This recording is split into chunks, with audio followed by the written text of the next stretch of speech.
First of all, I want to welcome you all in Thessaloniki, in Greece, for the ECU General Assembly 2022 and elections that we have this year.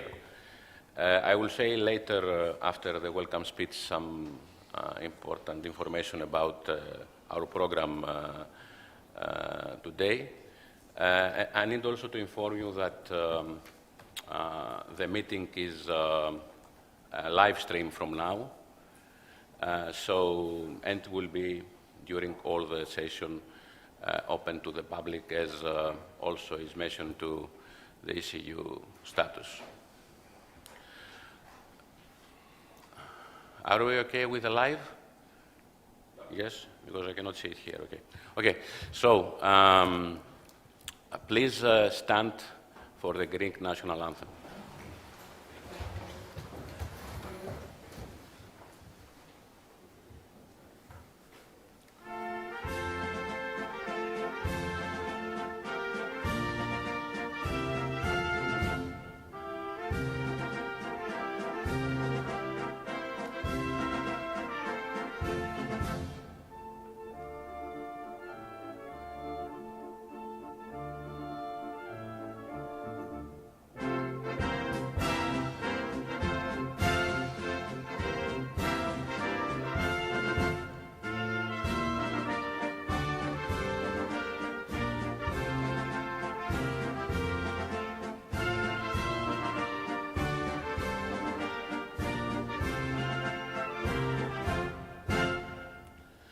And we continue with European Sense Union Anthem.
I will ask 2-3 delegates that they didn't sign yet the attendance sheet to do it behind the room.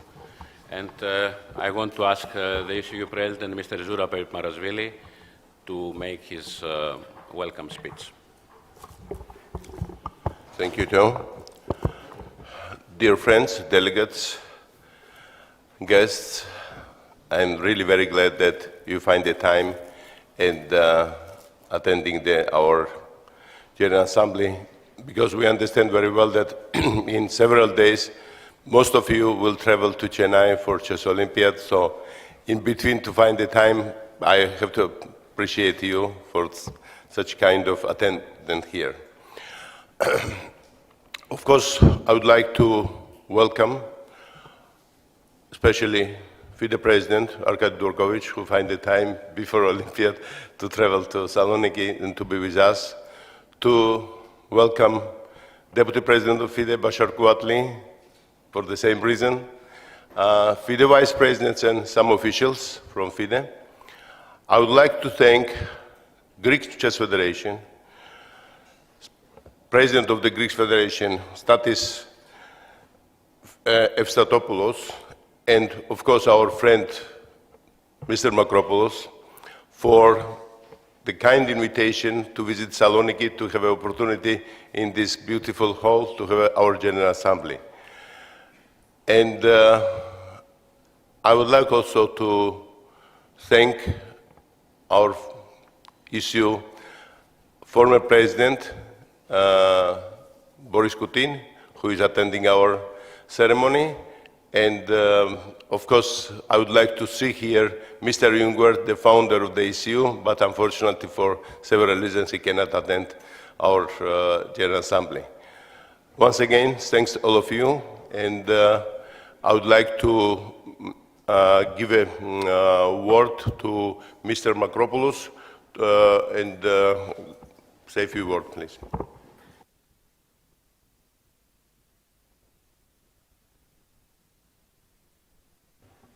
Mr. President of FIDE, Mr. President of European Chess Union, dear friends of the board, ladies and gentlemen, I would like to welcome all of you in Thessaloniki.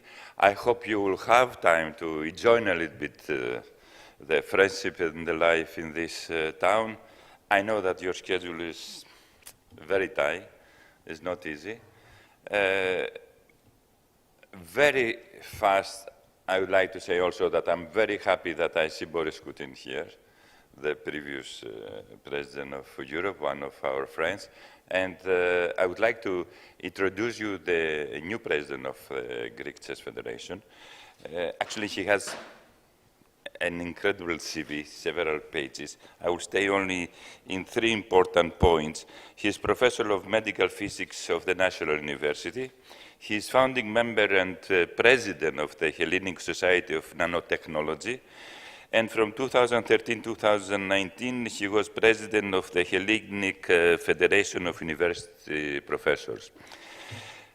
And many other things, how I told you. He's 40 years involved in chess. He's with me in my federation for 20 years. He was vice president in my federation. He's the man who, among the other things, he's now taking care of the Greek Federation. I would like to call him just to say a few words. Thank you very much.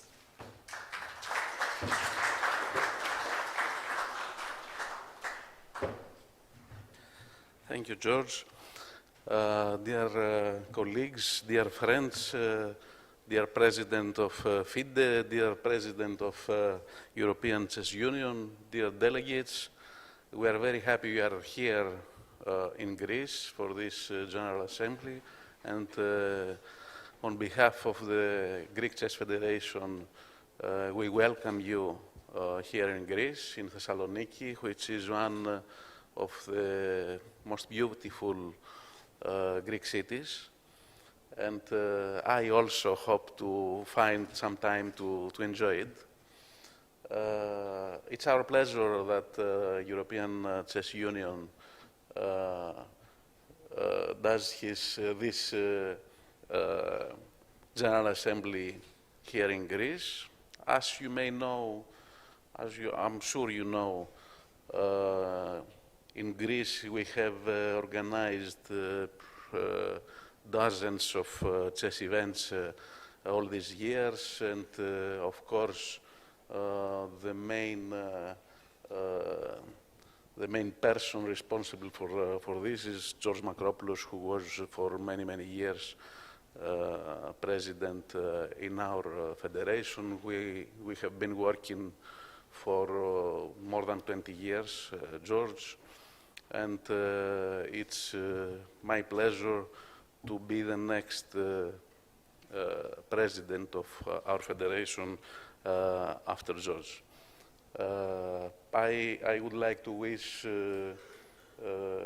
good success to the elections for all people who are candidates for the elections here in ECU, and also good luck to all colleagues who are candidates to the FIDE as well. Our president, Mr. Dvokovic, good luck. George, good luck. And everyone else who is a candidate for this, I wish you good luck. Thank you very much.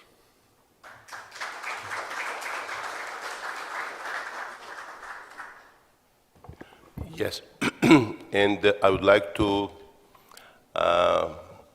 ask FIDE President to address a few words to our delegates. Thank you.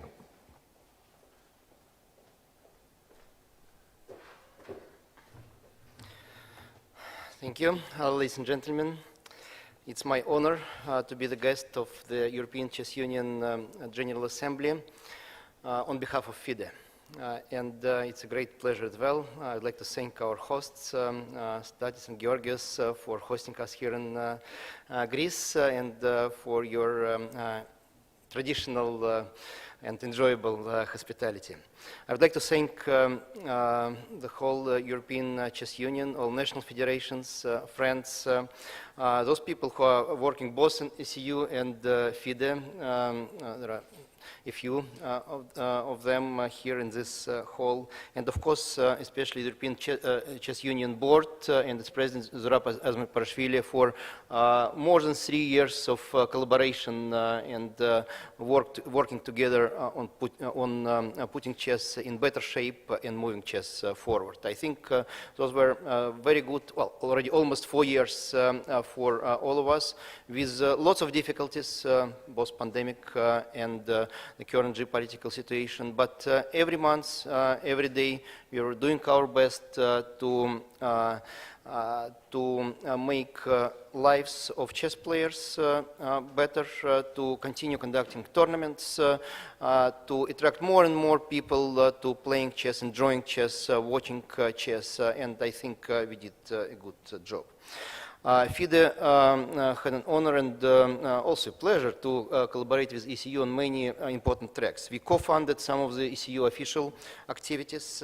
We supported small federations and tournaments, open tournaments in particular. We conducted seminars together. Of course, we hosted events here in Europe, many official events of FIDE.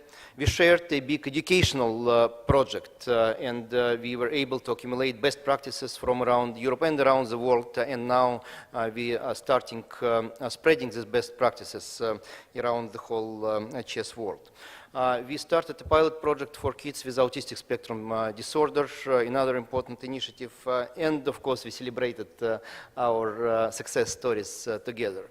That's just a short list of things. There are many more things that we've done together, and I'm sure that Zurab in his report will mention some of those.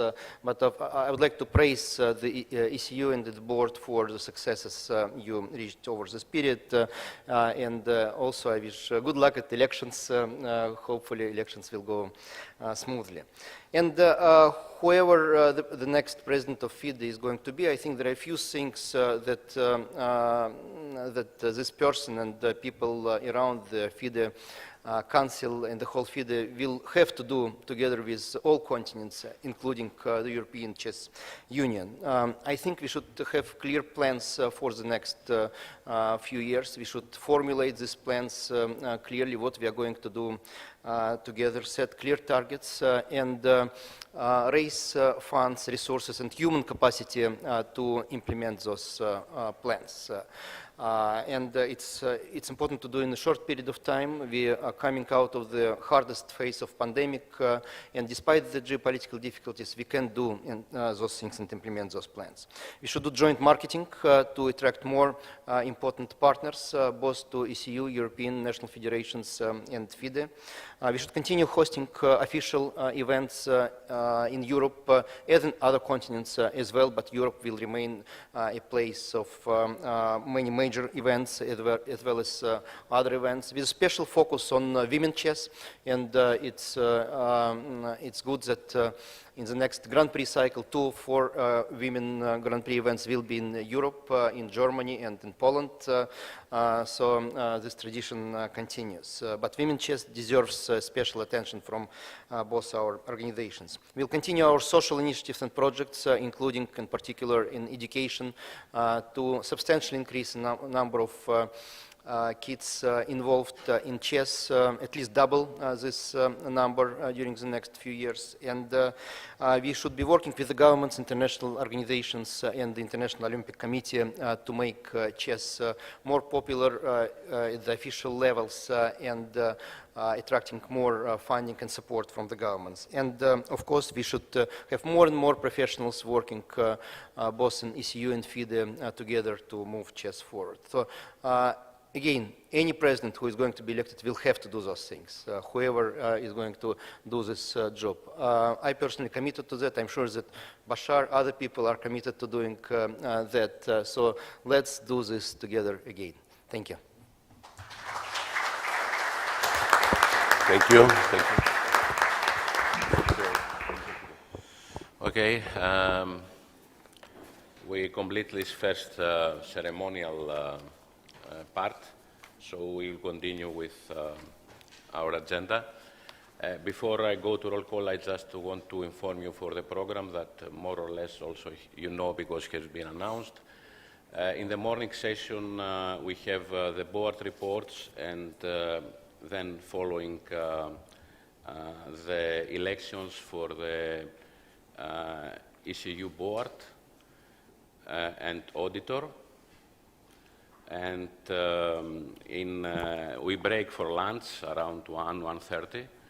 We will have a coffee break by the start of elections because anyway we will vote, so many people will have time to take the coffee break.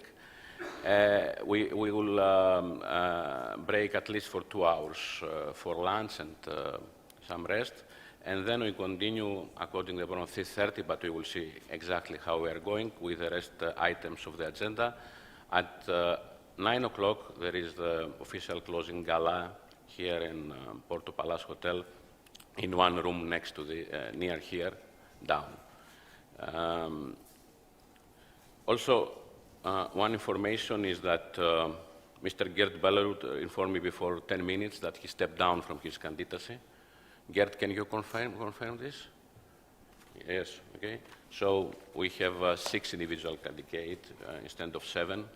So also we'll, let's say, make accordingly the final ballot because they are ready. Okay, so roll call. Albania, here. Andorra, here. Armenia, here. Austria, here. Azerbaijan, here. Belarus, here. Belgium, here. Bosnia and Herzegovina, not present. Croatia, here. Cyprus, here. Czech Republic, here. Denmark, here. Denmark is proxy to Norway. England, here. Estonia, proxy to Latvia, here. Faroe Islands, here. Finland, here. France, here. Georgia, here. Germany, here. Greece, here. Guernsey, proxy to San Marino, correct? No. Guernsey is proxy to, yes, to Monaco, sorry. Yes, it's here. Hungary is not here, but the president of Hungarian Federation is now on flight, so he will join us on afternoon session. Iceland, here. Ireland, here. Israel, here. Italy, here. Jersey, proxy to Cyprus, here. Kosovo, here. Latvia, here. Liechtenstein, here. Lithuania, here. Luxembourg, here. Malta, proxy to Andorra, here. Moldova, here. Monaco, here. Montenegro, here. Netherlands, here. North Macedonia is the president of North Macedonia, Mr. Bogdanovsky. I make this clarification. Norway, here. Poland, here. Portugal is absent. Romania, here. Russia is absent. San Marino is here.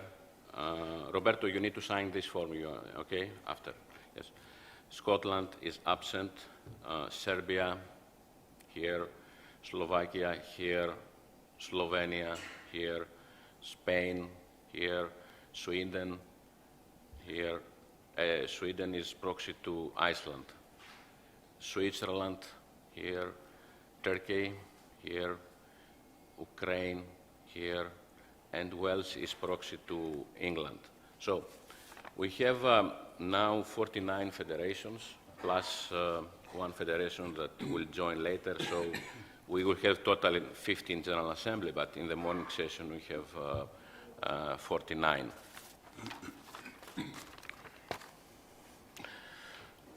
Okay, so 2.2 is approval of the minutes of the General Assembly that took place in Termekate, Slovenia on 13 November 2021.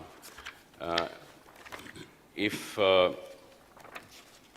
it's the first annex after the agenda, so if you have any notice, you can make it or you can send us, and about this is, if you know any notice, we can approve. Yes, we approve. No objection? Okay, if it's if there is no notice, yes. Okay. Number 3 item of agenda, report of the President and the Board. So here I will give first the floor to the ECU President, and then we will see also a video report.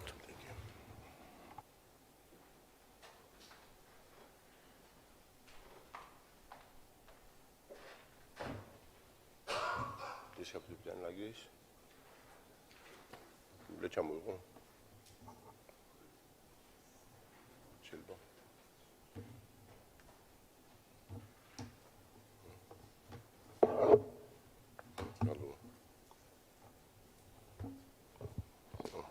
You see, I can speak Georgian.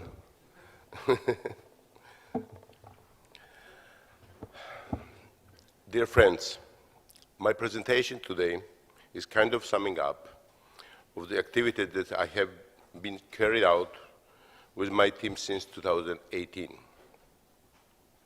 During this year, our main task was to respect European chess traditions, to communicate with national federations and work together to create new projects, to give as many talented chess players as possible the opportunity to show their potential to make up Union even stronger and more stable. The unfortunate political event in Europe, particularly the war that Russia began in Ukraine, is impossible to ignore and to remain unresponsive to. At the end of February, we could hardly imagine such scale of the conflict with so many cruelty, aggression, and the never-ending hostilities. Our organization was one of the first to create a solidarity fund for Ukraine. And since that, then we have been trying in every possible way to help and to support Ukrainian chess players.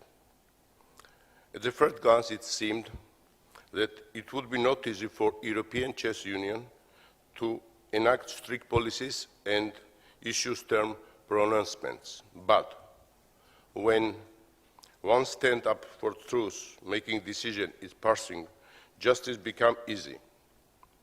We are all aware of the intrinsic justice in chess, and that the right moves always lead to victory. Also, in my first priority was to make everything in this organization transparent, involve everyone in decision-making, and create the European Chess Union as a democratic institution. As we all know, COVID pandemic has changed a lot in our lives, and chess is not exception. The world seems to be frozen in the last 2 years, and certain things have altered so drastically that I doubt they will never revert to how they were. In this situation, I've been extremely proud of our team, who were able to achieve it almost unthinkable. During those 2 years, about 100 events have been held in European chess world. Even the most complex ideas have become a reality in the virtual world.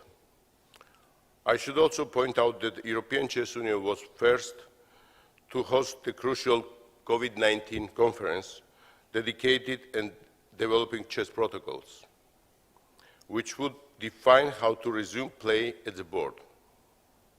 The recommendations and advice given by the doctors attending the conference in the era of COVID proved to be highly meaningful and valuable for each of us. I need to admit that unfortunately the COVID era has made it impossible to hold youth competitions, and it is no secret that how financially beneficial they are for our organization. But when health of the youth is at stake, we deliberately choose to cancel such tournaments in order not to put single teenager at the risk of contracting COVID. The online game has been present us with the new challenges, but we have succeeded and become the pioneers in hosting online championship and later hybrid competitions. One of the projects that we implemented during the pandemic, the European Parliamentarians Friendship Online Chess Tournament, had the aim of popularizing chess, and I'm happy that several of the chess-loving European lawmakers found the time to participate in the event. I'm thrilled that we were able to organize the first online tournament of an unprecedented scale, the European Online Chess Championship 2020, which attracted over 5,000 chess players from 55 European chess federations. And I could be never happier with the feedback we got. It was positive and there were no complaints. Many thanks to our team, arbiters, organizers, all those people and chess platforms whose efforts has made it possible to organize and hold many webinars, seminars, conferences, training masterclasses, and other events. Thanks, of course, to all participants. As we all know, having an idea is one thing, and its embodiment is another, which requires both personal efforts and funding. The FIDE leadership took a significant step in this direction, which allowed us to present the chess community with several projects via the FIDE Developing Fund. I would like to note that commissions of education, arbiters, and women chess have done a fantastic job. The Education Commission laid the foundation for many conferences and seminars. Thanks to the diligent efforts of the Commission of Arbiters, today's chess community has stopped ridiculing online games, and no one questioned the result of the numerous online competitions. And the Women Commission was not only held the first large-scale online Women European Club Cup, but several significant events, including the first European Women's Chess Gala in Monaco. I also want to highlight the activities of the European Chess Academy, which has done a lot to improve our young talents. In recent years, we took the decision to create a special uniform for arbiters, because we believe the game of chess merits such an attitude. When we value all people who serve chess, fans and sponsors will respect and appreciate our intellectual game. I'm always going to be proud of what we accomplished in 2019 when we found the European Golden Pawn and held the inaugural ceremony in Monaco to honor chess legends. This event has once again shown us how important it is for there to be large-scale chess events that both honor the greatest chess players and outstanding figures of chess world, while also advancing His Majesty chess to new heights. During the pandemic, I'm honest, many ideas came to us, but unfortunately we did not have time to implement, and we certainly regret those missed opportunities. However, we want to assure you that now we have the time, energy, and attitude to offer more to the European chess community. And in this direction, of course, first, we count on you, the delegates of our union who represent your countries.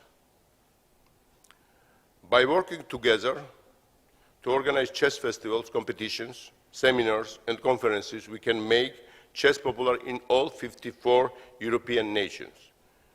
In concert, we must promote chess, the game we serve, love, and enjoy. It is together with you that I have my vision, a better future. That together we will triumph on the World Chess Board, and the European Chess Union will continue to lead the way in all new directions as they emerge.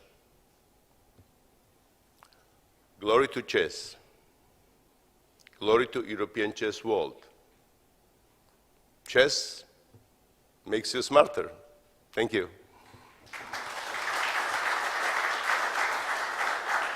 Thank you.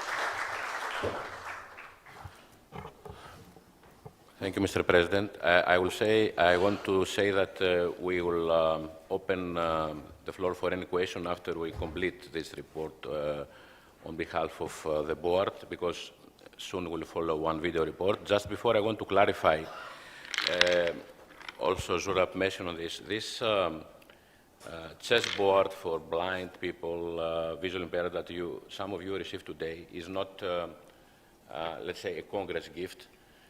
This is a big initiative we took starting from previous year with the assistance of a development fund to make a big program. Chess board for all is called. Similar program has UEFA, which is a ball for all, and it's my friend and colleague Idea Elias Mastoras from Thessaloniki, who is also now in charge of Paralympic Games for football. We, in the first pilot phase, we construct 100 from these chess boards, and each national federation we are giving 2, and from your side you can donate to some schools or to some players in your country in order to increase, motivate and increase their participation. So some federations already took in advance in previous times, so today who didn't take, we also give them this chessboard. So we'll follow now a 10 minutes video report about the activities from November 2021 till July 22 is the time between the 2 General Assemblies that we are reporting. Please, for the video.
The European Chess Union.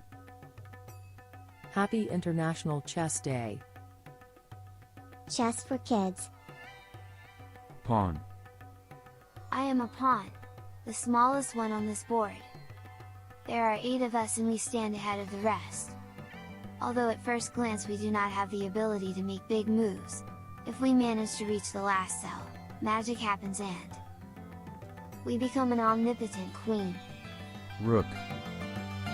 I am the rook, the straightest one on this board. I'm only able to walk horizontally and vertically. There are 2 of us, one is on the first cell of the board, and the other is on the last, on the edge. We have enough strength to protect the king appropriately and sometimes swap for a longer distance, sometimes for a shorter distance. We are worthy guards of the king. Knight. I am the most jumper knight on this board. I jump forward and right or forward and left. I can also jump back. There are 2 of us and we try to jump from both sides in order to make the most profitable moves and at the same time protect our king properly. Bishop. I am the bishop, closest to the royal court. I walk back and forth, but diagonally. There are 2 of us, one is standing next to the king and the other is standing next to the queen. And we are trying our best to guard the royal gates. Queen. I am a queen, a loyal protector of the king and almost omnipotent. I can do everything, but I can't jump like a knight, probably because the queen deserves more seating. I look after the king. I want to protect the king from any danger, and for this I can go around the entire field and destroy everyone who gets in my way. I fight for my king. King. I am the king, the only one on this board that everyone is fighting for. I can't move much, I can only take 1 step in each direction. Everyone is so protective of me that I'm even a little embarrassed. Everyone sacrifices themselves for me and fights so that I don't fall, and everyone says in unison, "Glory to the king." If I lose, the battle is lost, so I am rooting for everyone to win this war with everyone.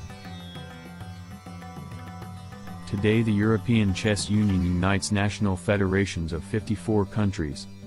Together we strive to be a worthy continuation of the great European chess tradition.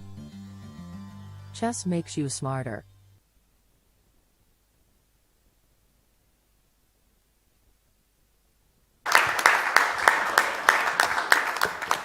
Just to clarify, if it was not clear, that the video for kids you saw in the last part of this was a special video created by our marketing director, Mr. Thea Kipskidze, for International Chess Day, promoting chess to kids for this special day. So, before I give the floor to delegates, is any other board member want to add something? Adrian? Hello to everybody. As board is involved mainly in political and technical different stuffs, a lot of work was done by the Commission, especially brilliant work was done by our Education Commission.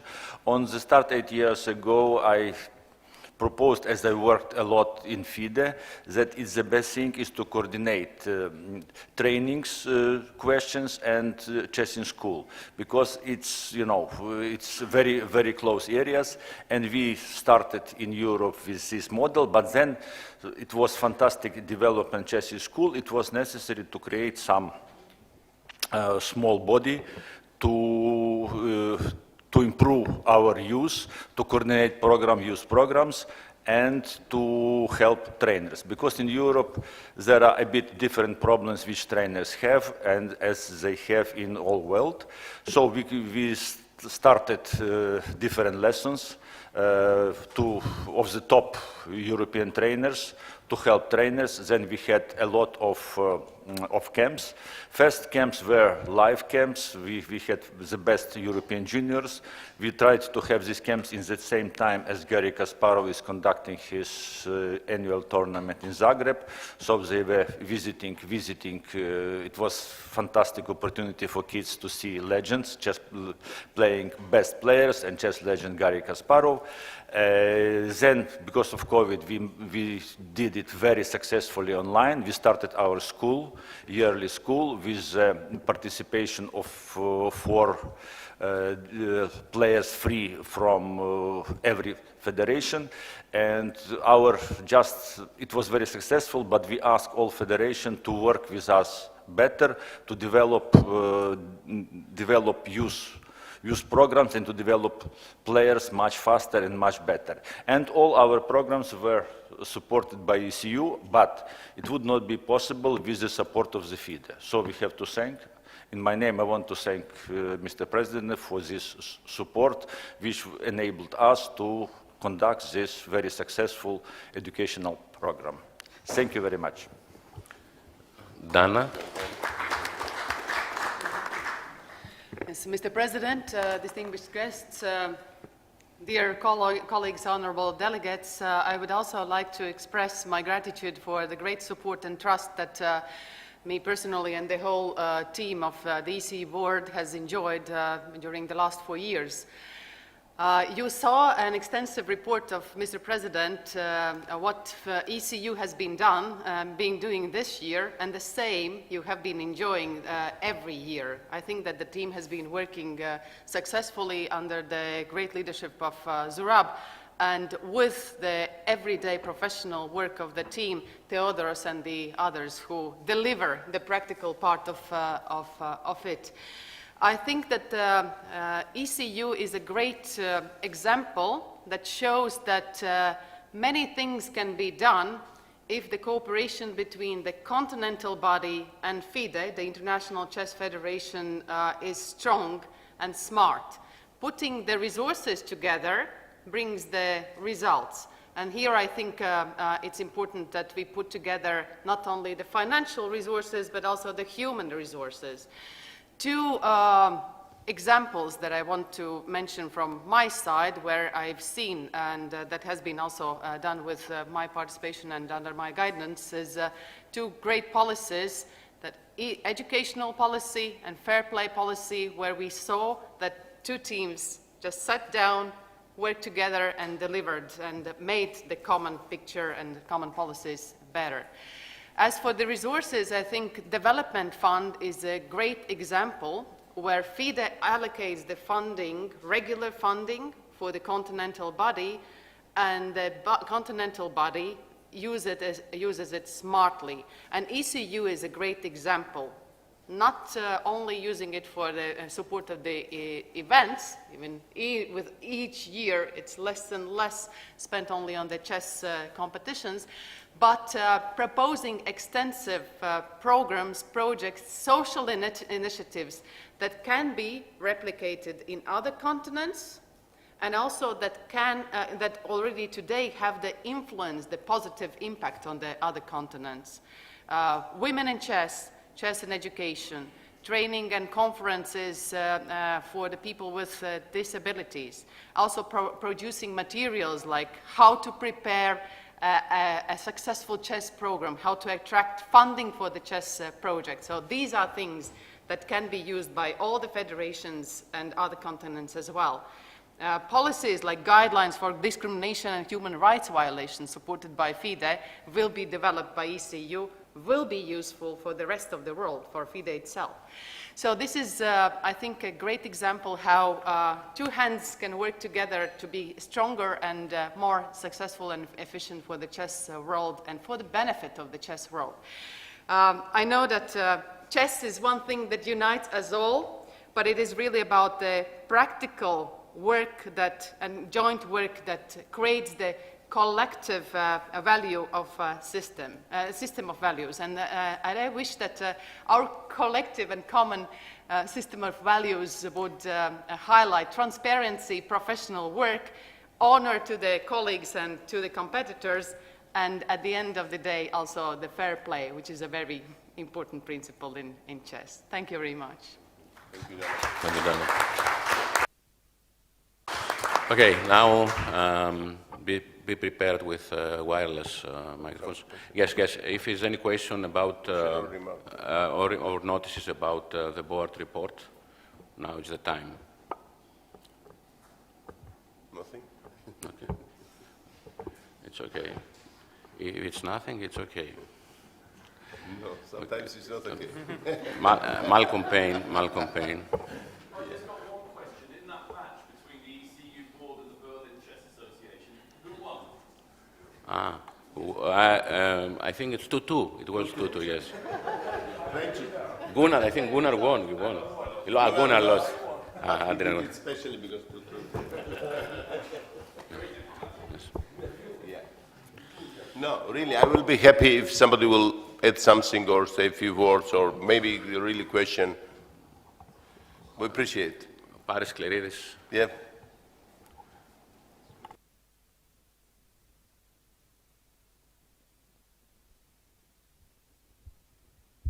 Thank you. Mr. President, in your speech, you mentioned the three commissions that you are very happy and you congratulated them. It's the Arbiters Commission, the Chess in Education, and which was the third one. But you didn't say anything about the Events Commission. I would like to ask you if that was an omission, a simple omission, or they didn't do anything during 2021. Thank you. Dear Boris, thank you. If I don't mention that, I'm thinking that next 4 years it will be improved, that we will mention later.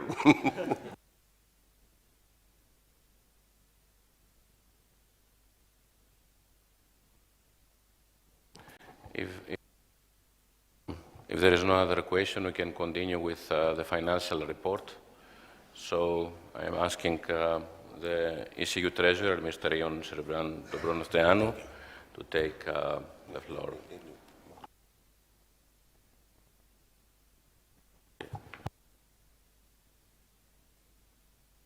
Yes, Ion, please.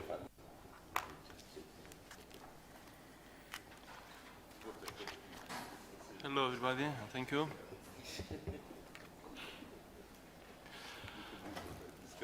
So in Annex number 2, we have the accounting for 2021 year. And we can see the results also comparing with the previous year, 2020. The big part of the last year we have presented in our previous General Assembly. And it was presented up to 1st of November, so the first 10 months from 2021. And the last year, so it was completed, let's say, as we expected in that at that moment. We can see the assets at the end of the last year and the liabilities. There is a diminishing of the assets comparing with 2020 with roughly 100,000. And also we see the loss, which is 38,000. Anyway, much smaller than the previous loss from the first year of the pandemic. And of course, how to say, thanks to the board decisions to keep the expenses as low as possible, to have this loss, and according to our plan, to this year to be on the break-even, or a bit up than the break-even for the current year. Just to mention that the sum accounts receivable federations, we have also an annex, and there is an amount coming from the European individual event from last year. We know it was a very unpleasant and unpredictable situation with the COVID. was especially in the period of the tournament, and there were some big difficulties for the organizer to host the event. And basically, we have to thank the organizer from Iceland for still keeping and hosting the event in very difficult conditions to ensure the quarantine and to have lesser participation. And it was, instead of, let's say, applying the force majeure, which would be a very bad situation for the players from Europe, so the event was finally held. And this amount, it will be settled by the end of this year with an agreement with the Iceland Federation. It will be mostly write-off, but also a deal that will provide to ECU some financial, some advantages. In the income statement, expenses and revenues, you see details for all the chapters, and of course it was predicted and fulfilled finally a higher amount of expenses and also revenues. Of course, we know that tournament started last year, and also good results from the online activities, which ECU was again the continental organization which initiated and had very good results on these online activities by the participation and also by with good financial results.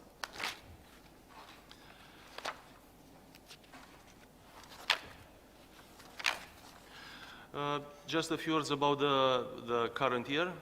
So again, we are targeting to finish this year on zero with no loss, and definitely we'll do that. Of course, if nothing unexpected will appear. But still, we hope to finish, to complete this year with a small plus.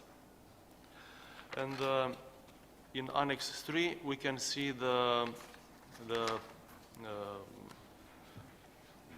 budget, the proposed budget for the next year. And it is a regular budget for a normal year. So we have the sums in this budget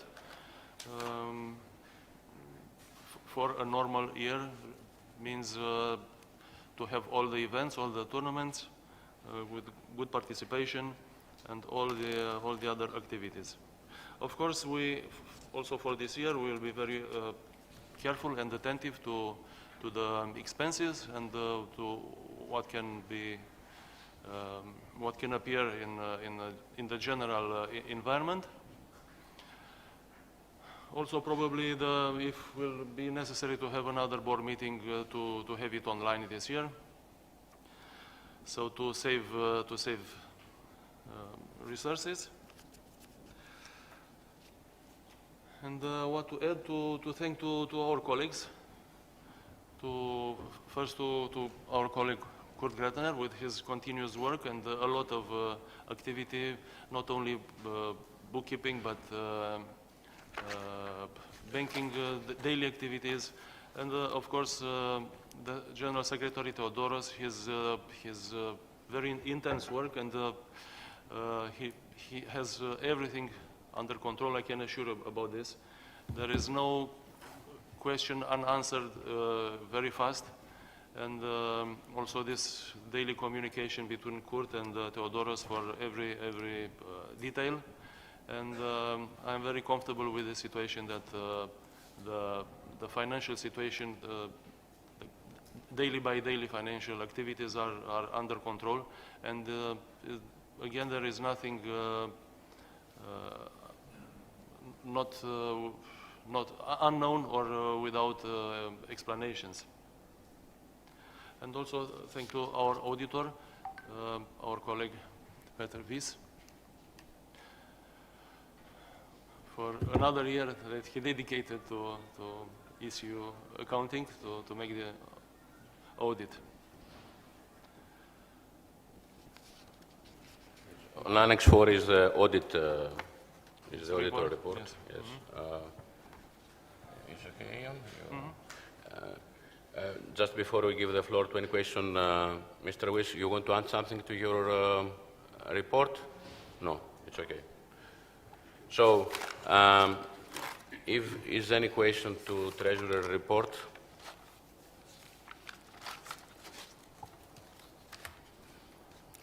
Okay, thank you. So, we need to vote to discharge the board for the year 2021. Is any objection? Any abstention or any objection? No. We approve unanimously to discharge the board for the year 2021. And also we need to approve the budget for 2023. Of course, I will say since a new board will be elected, and of course we'll have also new members, very possible, maybe we will need to do some amendments the last period that we will also pass to the federations. So, do I approve the budget for 2023? Is any objection? Any abstention? No. So we approve the budget unanimously. Thank you very much. Thank you very much for this. Okay, so now we are going to the most important item of the day. The Assembly 22 is an electoral assembly, as you know, and first of all, board has to select and, of course, propose to the General Assembly the scrutiners. In our meeting yesterday, we decided to propose to Mr. Herman Hammers from Netherlands and Mr. Paris Kleridis for Cyprus, very experienced. So, if there is no any objection or some other proposal, we can work with Mr. Hammers and Mr. Paris Kleridis during all the elections that we have during the day, because I just put the asterisk that on the afternoon session we have also, and the bidding procedures, that at least one bid should go to secret ballot. So, I will explain a few things, then I will give the floor to Mr. Marco Baggioli, our legal advisor, also to explain some things. I will ask the scrutineers, the place of elections will be back in the table. You see, it's already ready, everything, to go there, and our secretariat also to start provide them with the ballots for the first voting. As it is the ECU status, first we need to vote for the ticket. Even in one ticket, we should be voted and should receive, at least in the first ballot, 50% plus one vote from those that will cast their vote. Maybe 20%. The second ballot, I mean, but in the first ballot. Depending what is the number, we are 49 if everybody vote. The 50 plus 1 is 25 votes. You will receive the ballot of the ticket and one blank ballot and one envelope, and you will decide. And then we will continue with the other elections. So, first of all, before I give the floor to Marco to start the technical things, and during, let's say, the scrutineers start to prepare, Paris and Herman, you can go back just to give you the first. Let's say we'll take also one microphone for later. I want also, the tickets should be presented. Zurab, you will make this presentation because. Yeah. Can I start? Yes. Okay. Thank you. Well, actually, as you see in my ticket, it's not a drastical changes. just it's a little bit modified. This time, as a deputy president, in the ticket will be Ms. Dana Riesnice-Ozola. I don't think that I have to add something on your name, Dana. I think people know you very well, and how hard worker are you, and you are a very big asset of ECU, and I believe that people appreciate this. And as you see also in the ticket, we have a new member in the ticket, Malcolm Payne. I'm very, very proud about this, that Malcolm joined when I offered to be in our ticket, and I'm absolutely sure that his vision will bring chess in a different height, really. I'm sure about this, and after 4 years, if of course we will be elected, all of us, including all delegates, and not only ECU, but FIDE will see how ECU succeed to be different organization on different level. Well, Gunnar Björnsson is continue to be always in the different positions, but this time he will be vice president. Todoros, I will not introduce because just name it's enough. And Ion, it's really very good. Our finances is in good hand. How he mentioned already that really in these pandemic years to have very small losses is a big work of the General Secretary and Treasury together, of course, with Kurt and with our auditor, because all was very much connected, and finally we really succeed to have, in the beginning we are in the shock, and our expectation was completely different, that we can lose really, really big money, but on the end of the day, the losses was not so big. And introducing the new ticket doesn't mean that I don't want to say the words about the people who work with me. I want to thank especially, very, very special thanks to Johann Pochsteiner, who served ECU for last 2 terms with me and our team, and he did this job what bring us to this General Assembly and what you listen. And of course, Ivan Sokolov, he's a man who is probably one of the fairest men, that he's very direct, and always he have a really not only target, but he knows what he's doing. This is very important for me. Somehow, even when last time decided to run for the European board, he thought that he can deliver and bring here his knowledge as a chess grandmaster and so on. But few hours ago, I listened him, and I understand that what he said, that probably after 10 years, this will be my job, but not now. So this is very important to admit, and I appreciate even what you have done and all the things. And should I add something, Todoros, or I forgot something?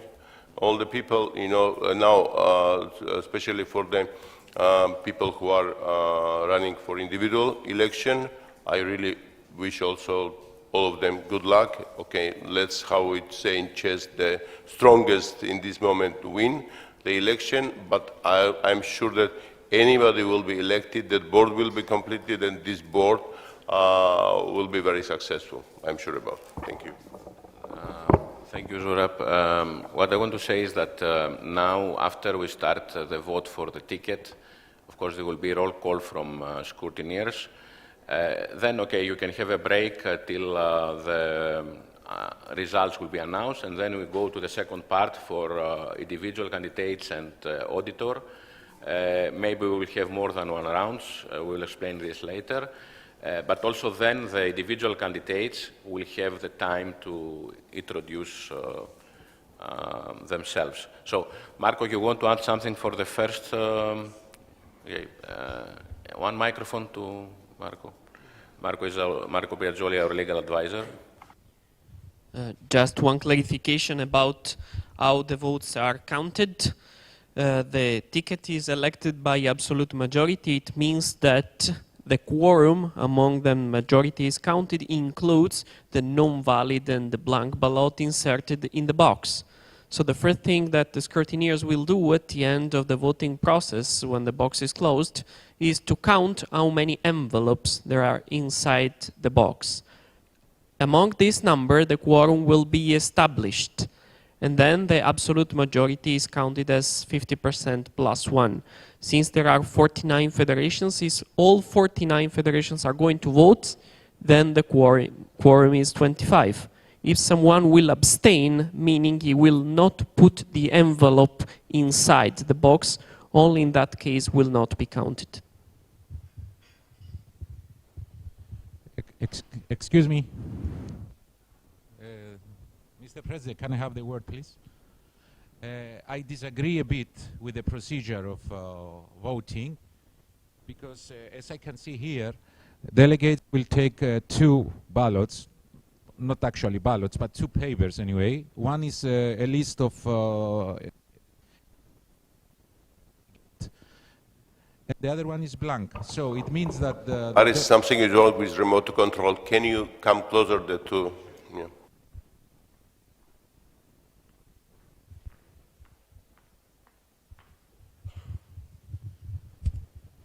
So, as I said, I disagree a bit with the procedure of voting, because the delegates shall take two papers. One is blank, the other one is a list of the ticket, ECU ticket. So that means that they will put in the envelope, if they support the ECU ticket, they will put the one that is not blank anyway. So, in any case, they will carry with them one paper, which will be forgotten somewhere on the table, or I don't know, which makes the procedure not as a secret elections. I think. Sorry. There are special booths for voting. Yes, but they will not carry there. There is special booth for votings. You leave it behind. Yes. You leave something behind. So. What do you mean? For example, if I vote, if I don't vote for you and leave the blank. You want bin. You want rubbish bin. No. I think that the ballot should be like that. For example, you have the list of members, and there is a box that you tick, either you support or not. So if this box is blank, it means it's an abstain. If the box there is a tick in the box, it means I support for the ECU, and you don't have to carry any paper with you or destroy the one that you don't use. But Paris, we discussed this with our legal advisor, and this is the easier way not to lose time, not to use, let's say, basically. But if, as in all elections, it's better the delegates to have two choices. So, one choice, this is not a problem. The other ballot they can take with them, or they can put it in the rubbish bin. So, I don't understand, let's say, what is the problem. This is in all elections like this, when there is two ballots. For example, in FIDE is 4 ballots, so I don't understand. I mean, no. This is the first time we face this kind of procedure. Not in FIDE, not even in political elections. In the parliaments or to vote for president of each country. If you don't vote, you want to abstain, you just leave the ballot blank. I don't know, Herman, do you have opinion on that, or Marco?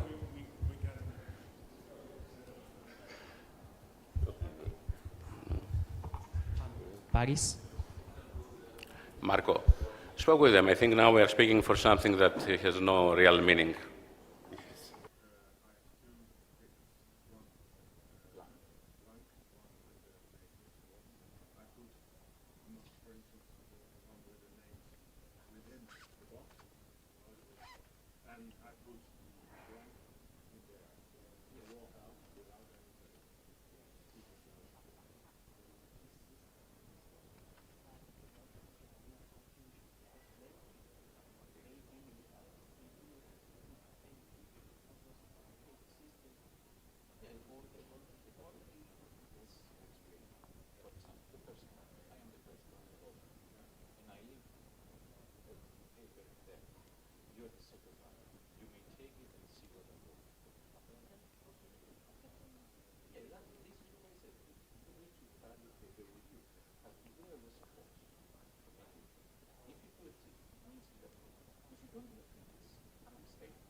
So, as you understand, when we say that we are transparent and democratic organization, you see that for this minor matter, it's a big discussion now. Maybe it will bring our General Assembly, 1 hour later, we will make an election. But anyway, we have to, sorry for this, but we have to wait.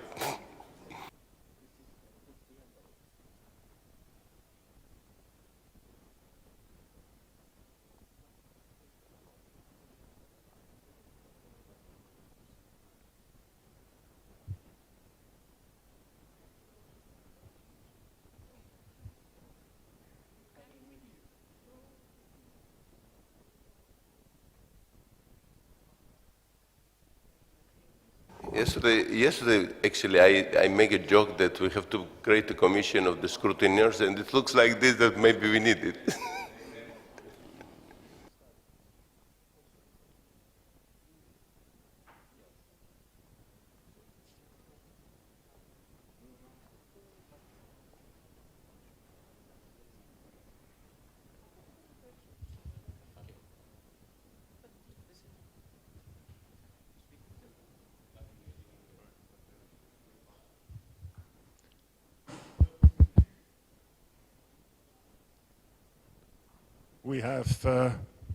We have reached an agreement how to do it.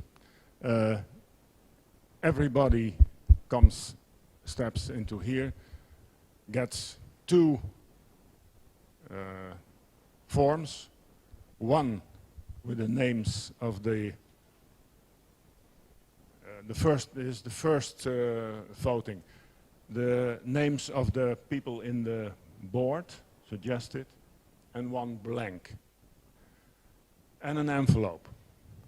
You go into that box where the lady is standing, and you put not either the names, the list with the names, or the blank envelope, or the blank paper in the envelope. The other paper, which you do not use, you put on your pocket so nobody can see it. It's a secret vote, and you walk out, and the next one walks in. Everybody understands this? It's a very... Thank you, Mr. Hammers. I will repeat if you said... Mr. Hammers says that you will take the 2 ballots, and you will vote one of the ballots, and the other you will take with you, okay, in your pocket after you finish the elections on the booth. And I want to add also that we choose this procedure with our legal advisor because really for us it's more clear when you have 2 choices. When you have 1 ballot and you need to put a tick or a cross or to use different, let's say, kind of pencils, it's much more complicated, all these issues. Okay, so thank you very much. The scrutineers will start the roll call country by country, and they will stand there, and the elections will start. Okay, thank you. Okay, please, Mr. Cleridis will announce the result for the ticket elections. So 49 countries, 49 delegates actually, out of 44 voted. There is a quorum, which is 25 votes. There are 3 not valid ballots and 2 blanks. Allotted votes 44.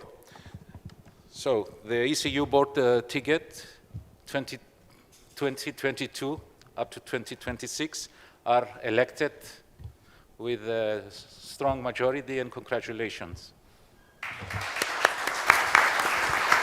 Thank you, Paris.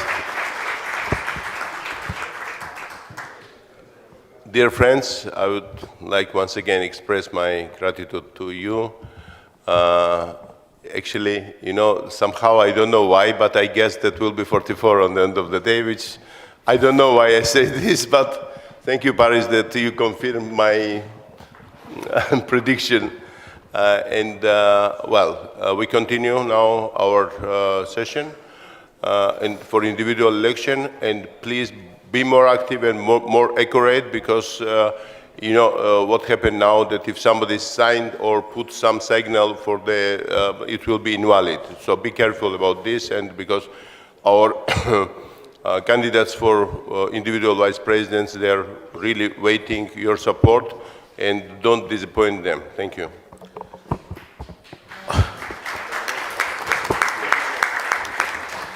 Thank you very much. I want to make the note, because now, since we are progress of the elections and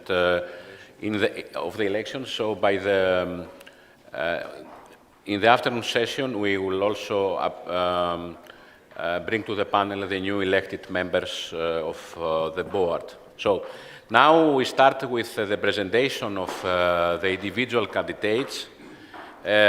Each candidate has 2-3 minutes to present himself, herself. So we will ask with federation alphabetical order. We have 6 candidates, as we already reported. Yes, you can continue speaking. Mr. Gert Bauer stepped down. So I will call Mr. Sarhan Hasimov from Azerbaijan here to say a few words.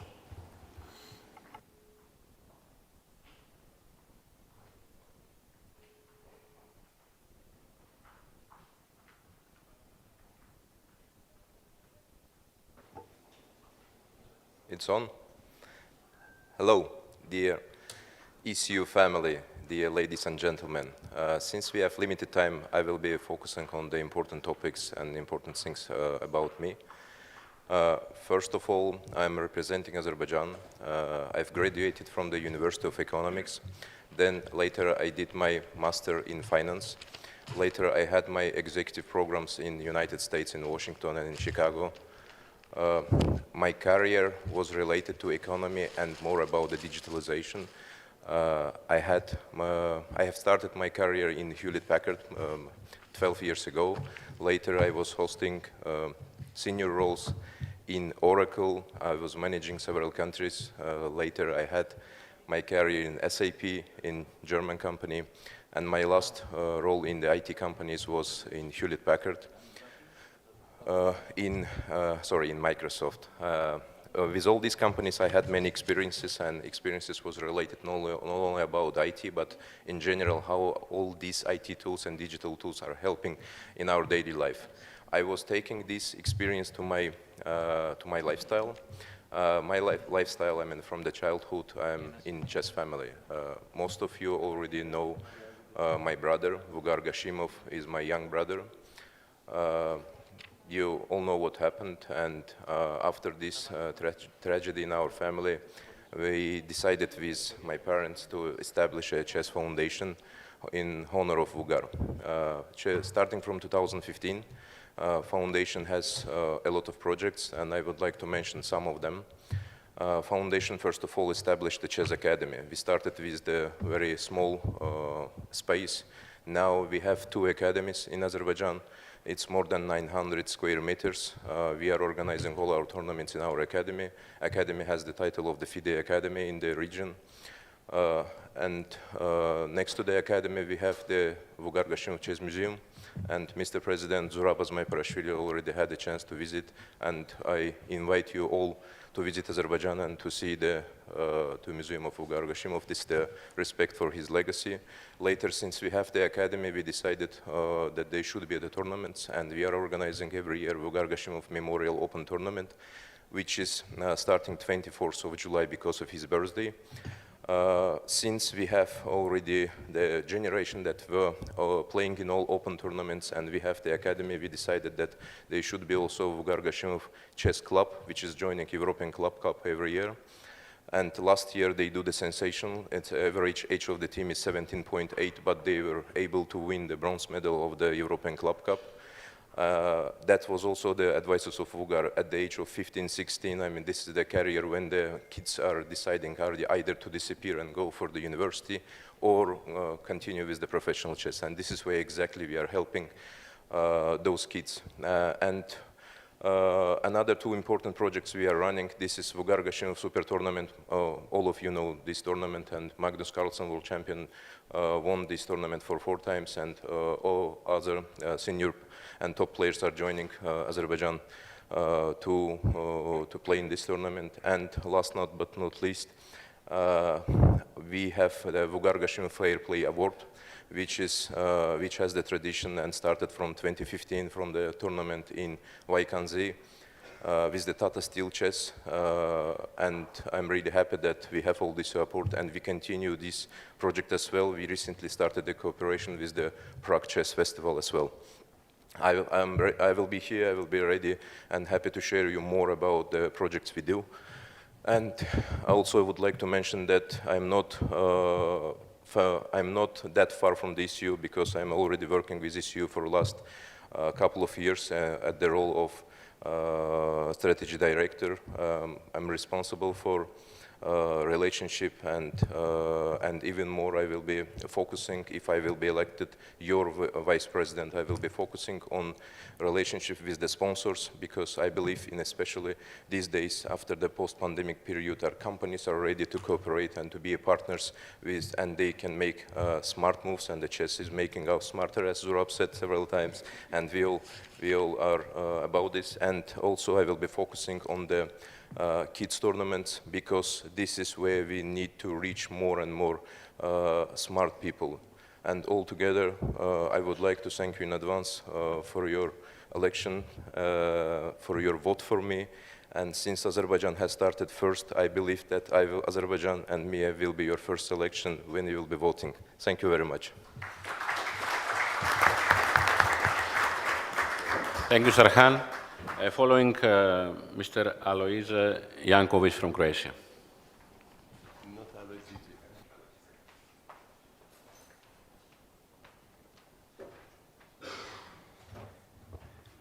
Dear colleagues, first of all, I would like to congratulate to our old and new president and deputy president, all board members. I'm coming from Croatia. As you know, probably Croatia is a rich country in terms of chess history. This year we are celebrating 110th anniversary. Actually, right now, Grand Chess Tour is being played in Zagreb with Magnus Carlsen or all other top players. As for myself, I'm a grandmaster, but I don't want to stress this as my main point. I finished economics and also sports management because I wanted to gain some skills which I think will be important for ECU to bring some new ideas in terms of marketing, in terms of PR, financing, and so on. I would like to make ECU a little bit more modern with ideas. However, I do respect elders as well, so you can always approach me in terms of any concept, any ideas which we can discuss in future. I really appreciate feedback I'm getting. Sometimes I feel bad that elections will be over because so many talks. I really like to meet some of the delegates for the first time. I really appreciate your support. I don't want to take a long time from you. So as I said, I'm bringing some ideas which I think will be valued for ECU and for chess in Europe. Thank you very much.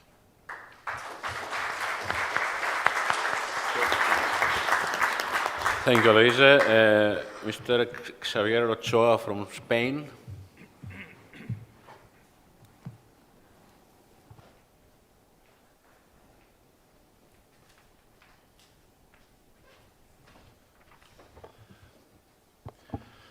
Dear President and delegates, just a few words to introduce myself.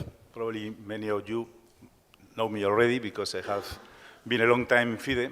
I am currently the president of the Spanish Chess Federation, a very active chess federation in the world. You know, we organize most of the tournaments every year, about 1,000 tournaments we report to FIDE rating every year. It's an important chess country with a long history behind. I just to highlight only that we have organized in the last year's Chess Olympiad in 2004, for instance, 5 World Youth Championships and many tournaments.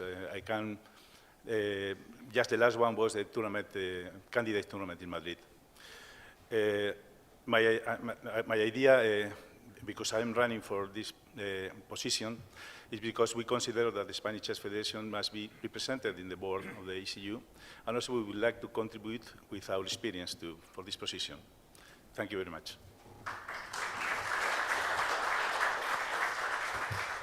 Thanks, Xavier. Jean-Michel Rapper from Monaco. Jean-Michel is here. He will speak.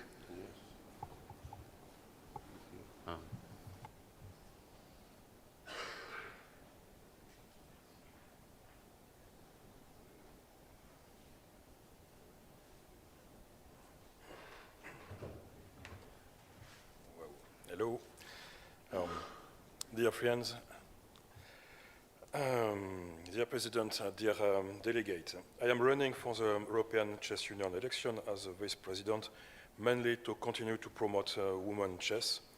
Being now a young Rotary, I am fully available for our passion chess. I spent 35 years of my life in games working for the Casino of Monte Carlo. At the same time, I've been president of Monaco Chess Federation since 1991 and president of Monaco Chess Club in 1990.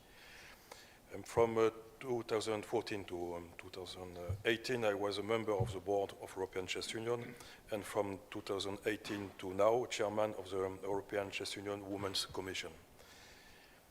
During the COVID pandemic, chess players had a lot of difficulties and most tournaments were cancelled. I submitted the idea to the European Chess Union board that the first European online Women's Club Cup be organized by the ECU and the Monaco Chess Federation. The women's team European Club champion qualified directly for the final of the first European Online Club Cup, also providing financial support from the sponsor of the Monegasque Federation, Mrs. Ina Bazenova. And it was a very great success to organize this Women Club Cup online with 42 participants. When you see, normally we have 8 to 16 maximum team in not online. But, and it was also great satisfaction when a women team participates in the final of the 9 best team in European Club Cup online. And also in European Club Cup online, there was 1 team with only women. It was very great. So the idea received a very favorable reception from our President Zurab Azmaiparashvili, and I would like also to thank Theodoros for this. Thank you, Theo. I would like also to speak about European Women's Chess Gala. Okay, thank you for the nice video. Thank you. At the beginning, we must organize European Golden Pound, and I succeeded to have Casino of Monte Carlo, and also the Prince Albert confirmed his venue. And with Azmai and Theo, we succeeded to organize this nice and fantastic Women European Chess Gala. And the Prince Albert gave the first move, but not only on 1 board, but to the 32 board. So I think it was also amazing for kids to have a special photo with the Prince. So in in the past, very long period ago, soon 30 years before, I started to organize a final candidate match between Nana Iozelani from Georgia and Suza Polgar from Hungary. And at this time, we decided to try to promote women chess. After we organized many tournaments like Rapid and Blitz European Championship in 2017 and 2019. And I would like to, I like also statistic. There is a big problem for this event.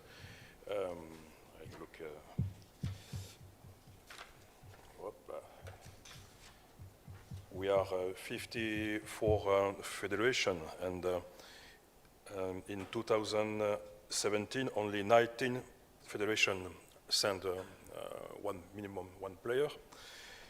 In 2018, it was only 16 federation, and in 2019, in Monaco, 26.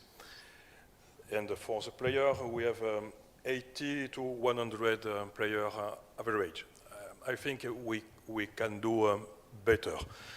And I think to try to promote this event, we can support also other events. But when you send a player to European Youth or World Championship, you have invitation by the organizer. So in this case, you cannot cry if there is if you don't participate. But me, I propose, by example, to do the same. Perhaps not necessarily to send the best player, but to propose to have good discount for one player for the champion of each country, especially for. So Jean-Michel, you have 1 minute more. 1 minute more. Okay. And I will finish about the future. We try to organize the women candidate final match in January or February, or the group A of the candidate match, October and November. So in Monaco, we are very, very small, probably the smallest country, but we can organize once by year a nice event. And not possible to organize for 1,000 participants, but small is smart. Thank you. Thank you, Jean-Michel. Mr. Andrian Michalchichin.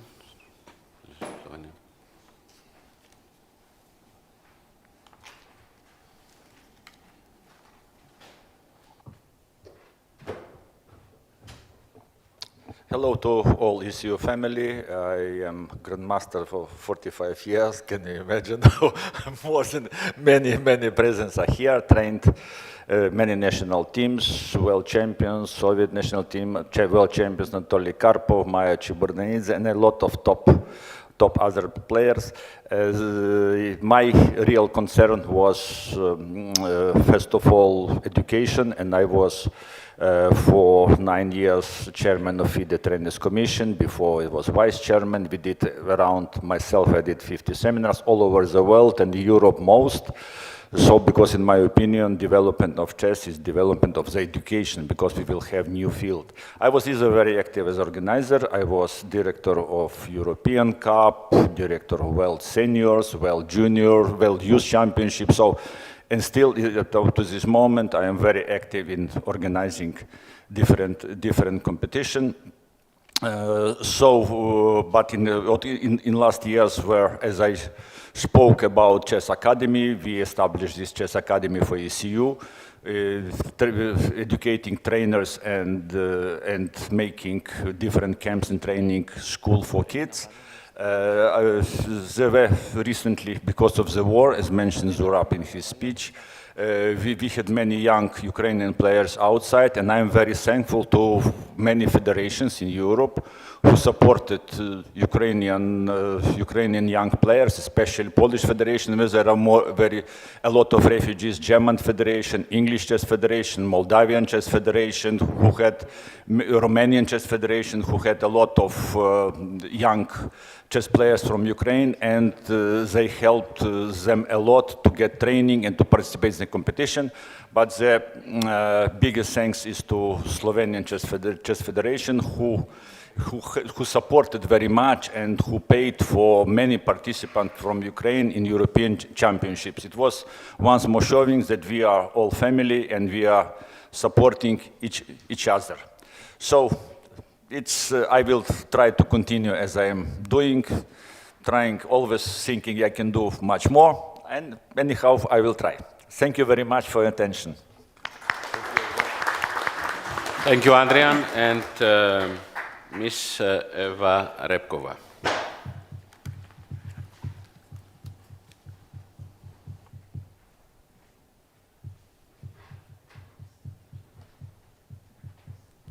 Ladies and gentlemen, dear delegates, it is very nice for me to be here with you today, meeting so many my friends and colleagues.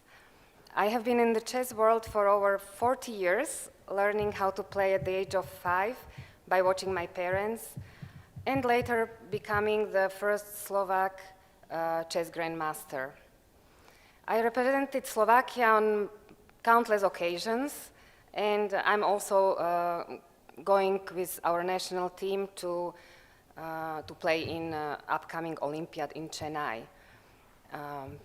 In addition of my experience as a chess player, I obtained also FIDE trainer title and international organizer title in recent years. As trainer, coach, and captain, I participated in several events, including Mitropa Cup, where I was the captain for both men and women, where on both occasions we got a medal. Also, I raised a son who later became a grandmaster. And in my hometown, I was team captain and manager of our local chess club, and we managed to win a national team championship twice. Also, I organized some international events, most notably World Youth Chess Championship in 2016, European Women Championship in 2018, and European Youth Championship in 2019, where I was in all 3 tournaments, I was the main organizer and the tournament director. It was a great honor for me to work with ECU team as one of the vice presidents. Yesterday we had the last board meeting, which was very emotional for me, because I felt always at home and welcome, and it was a great experience working with my dear colleagues, and I want to thank them for that. And as we start a new chapter, I would like to be part of it as well, and I kindly ask you for your support. Thank you. Thank you, Eva. For the auditor's position, we have only one candidate, Mr. Peter Wyss. I don't know, Peter, you want to say something? You are the only candidate anyway. Okay. Okay, so I will ask one of the scrutineers or Marco to come here in front and to say everything about regulations better in the podium. Marco, Paris is coming also, or you? Okay. Pari, better here. Come, just to show you everybody.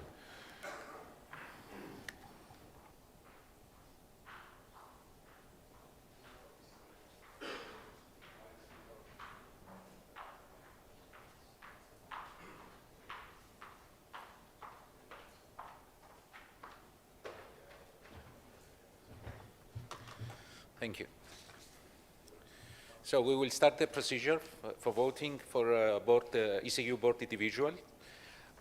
we have, before that, we have the auditor elections.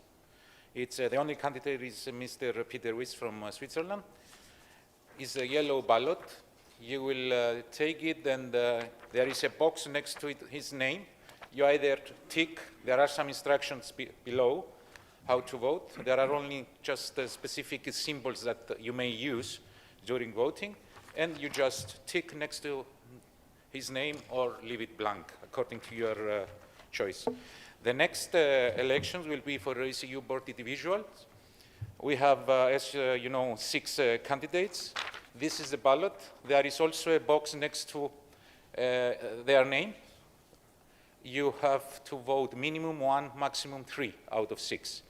So there are also special symbols you may use here, and there is no envelope this time. You just fold the paper and put it in the box.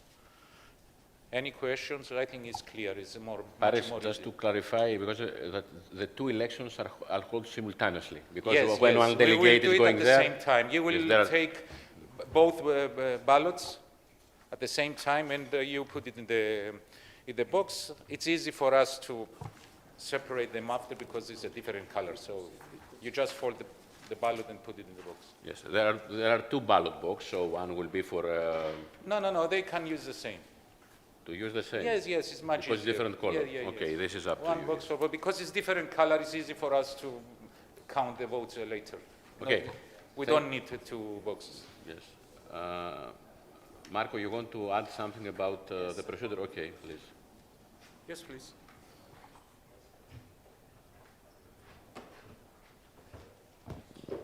Just a few details about the procedure, since we are having possibly consecutive ballots, since at the first one only candidates fulfilling the same criteria of 50% plus 1 absolute majority will be immediately elected. If we don't have 3 elected people at the first ballot with this quorum, we will proceed to a second ballot where all the remaining candidates will compete, excluding the one with the lowest number of votes. In case we have candidates with the same number of votes, the statutes gives us the obligation to proceed to tie them with a lot. This is both for the top position, both for the bottom position. And we will proceed with consecutive ballots until we have 3 elected vice presidents, all of them fulfilling the quorum criterion. Thank you. Thank you, Marco and Paris. So now scrutiners will start again the roll call. Of course, we need at least half an hour because they need to calculate now the votes also. But you can break, but we must be back because we may have a second round for the board positions. If yes, okay. So you don't go to break after you vote. We need to wait the results because then immediately we will start the second ballot. So thank you. Paris and Herman take the procedure. Yes, thank you. So here are the results of voting for ECU board individual.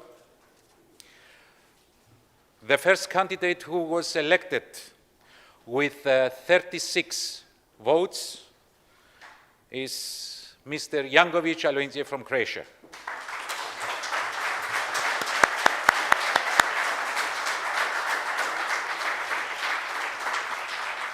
Congratulations. Second candidate with 26 votes, Mrs. Eva Repkova from Slovakia.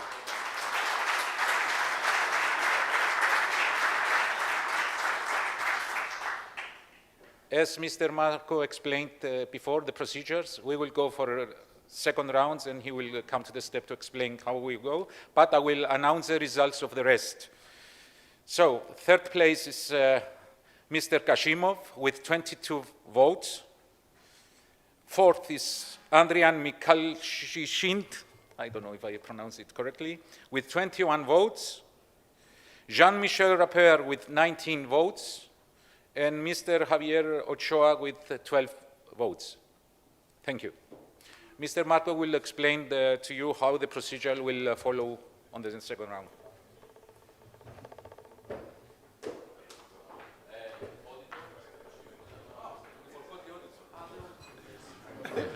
Maybe was he elected? Yeah, I don't have the results actually here, but 29. We had 29 votes. 2 ballots were blank. So with 47 votes, Mr. Peter Weiss is elected as ECU auditor. Okay. Congratulations.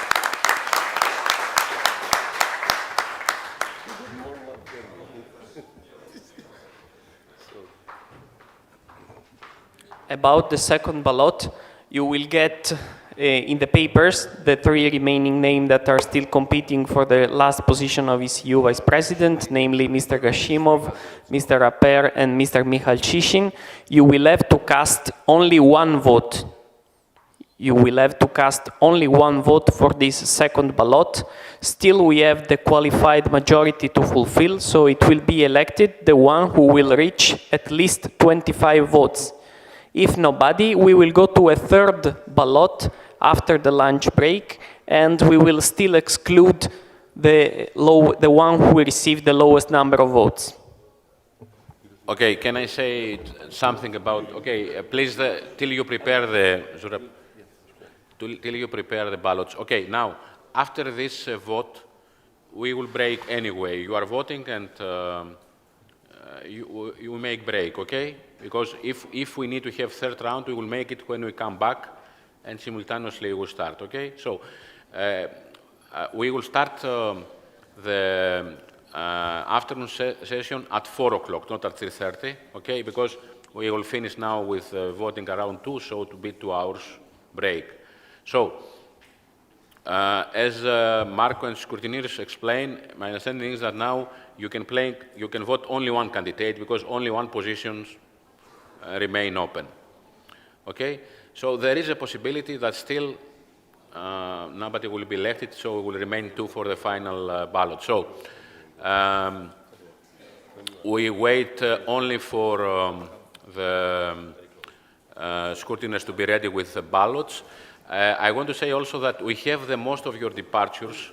If somebody didn't send the departure to send to us, so tonight to prepare also the departure list, but as they told me, to be sure, okay, you need to go around 2 hours before your departure from here to start to the airport. So somebody's leaving? No, I mean from tomorrow morning, yes. Tomorrow morning, me too. It's okay. Something else? Okay. Well, maybe, okay, maybe since we have 5 minutes, I want to go to number 11. There is a small amendment to the status. This amendment to the status has to do only that in exceptional cases, board can decide to convene the General Assembly online. This is something that we did already during the pandemic, but it was not in the status. So we want to add this provision if needed to make, for example, an urgent extraordinary assembly, to have the possibility to make online, or in cases of force majeure, as we have the last years. So, is any objection to this? No, thank you. So we will vote.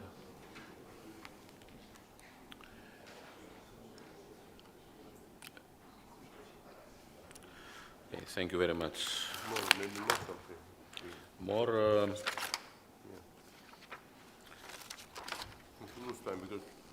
Okay, you know that it's a very long day. It will be very long day. It's better if something is easy. I will announce also some events that are already awarded because it was solo bidders. Or yesterday we go to number 10, European Amateur Chess Championship 2024 awarded to Zagreb, Croatia, is solo bidder. European Youth Team Chess Championship 2024 awarded to Thessaloniki, Greece, as solo bidder. European Women 2014 and combined with Youth Chess Championship 2024, combined with European Youth Chess Championship 2026, combined bid awarded to Rhodos, Greece as solo bidder. And then we have the senior events that we have Italy, the same place that bidding for European Senior Teams 2024 and European Senior Individual 2024. And the same time for European Senior Teams was bidding Termekates, Slovenia, and for European Senior Individual, Porec, Croatia. Since all these federations was the same Regio Mitropa Cup, we asked the president of Mitropa and our legal advisor, Mr. Marco Baggioli, if he can find one resolution. And one resolution came to the board. Lingrano Sabbiatario, Italy, to organize European Senior Team Championship 2024. Sorry, mistake. Brezice Termekates, Slovenia, to organize European Senior Team Championship 2024. Lingrano Sabbiado, Italy, to organize European Senior Individual Chess Championship 2024, and to give to Porec, Croatia, European Senior Individual Chess Championship 2025. So we don't have a lot of bidders for senior events, so we, as board, already decided, and we propose also the General Assembly to accept it, to give one senior event to each of these three federations. So is there any objection on this? Any abstention? Okay, congratulations. Another information is that, that we published yesterday, but I noticed that some delegations is that, you know, that after the war crisis and the decisions of ECU to remove, and FIDE, to remove all championship from the territory of Russia, the European Individual Championship 2023, that was combined with Club Cup 2024, cannot be organized in Russia. This also is a subject on the afternoon session, that Russian Federation want to leave ECU and go to Asia. But in any case, as ECU board, our first priority was to solve the problem of European Individual 2023. We conduct potential organizers, and before a few days came an excellent proposal from Serbia Chess Federation, from Vras Campania, providing all the necessary prize fund and all the other conditions that the ECU is asking by regulation. So we, as board, we already yesterday awarded the European Individual Chess Championship 2023 and the European Club Cup 2024. This was also the same package that Russia has, to Serbian Chess Federation. And I want to thank Dusan Radovanovic, who is here as a delegate, that we work also the last days together for this bid, that the event will happen from 2 to 14 of March. Yes, I would like also to add that, to thank Serbian Chess Federation, Dusan, our friend, and for this very kind offer in the very short period. It's very important for us to secure and safeguard our events. And so I already mentioned yesterday that it's shame on me that I never been in Briac-Campania, but this is one of the most famous places in the world from history. Briac-Campania tournament was great, and I believe that almost all European countries will participate. I'm encouraging to send a lot of players there, because two events will be 23 and 24, two major events of Europe. So I'm very happy that Serbia is on the map of European chess. Thank you. So after this information, open tournaments for 2024 and 2023 remains only European Individual Chess Championship 2024, which combined with the European Team Chess Championship 2025, and European Rapid and Blitz Chess Championship 2023 and 2024. This is the only events open for 23 and 24 European Championship. So in the 23 we have open only European Rapid and Blitz Chess Championship. Okay, this year is in Poland, in Katowice.